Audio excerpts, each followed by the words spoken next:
Ինչ վերաբերում է ձյան հետ կապված մաքրման աշխատանքներին, Երևան քաղաքում վերջին օրվա ընթացքում մոտ 59 տեխնիկա է գործարկվել եւ մոտավորապես 1500 տոննա աղ է օգտագործվել, հիմնական ճանապարհները բոլորը անցանել, այսինքն անանցանելի ճանապարհ որպես այդպեսին չկա եւ իրականում մենք պետք է նաեւ արձանագրենք, որ մեր հարային հատվածում, մեր բիզնես հատվածում գործընկերները նույնպես ավականու կանոններով ունեն պարտավորություն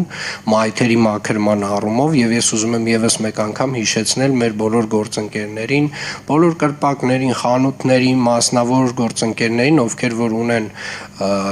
դիմային հատվածում հանրային տարածքներ, իրենք ունեն պարտավորություն այս աշխատանքներում մեզ աջակցելու, ոչ միայն մեզ աջակցելու, դա ուղիղ իրենց պարտականությունն է։ Բակերի հատվածում ունեն պարտականություններ, համատիրությունները, մենք իհարկե մեր առաջնային խնդիրը, Երևանի քաղաքապետարանը իր արժև դրված առաջնային խնդիրը, իր առաջնային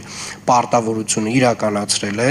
եւ իրականացնում է եւ կարծում եմ այս անգամ բավական հաջող եւ արագ է արձագանքը մեր ստացվել։ Մենք ունենք նաեւ հունվարի 1-ին նմանատիպ մոտավորապես նմանատիպ ծավալների տեղումներ եւ մենք կարծում եմ կրկին պատրաստ ենք լինելու դրան։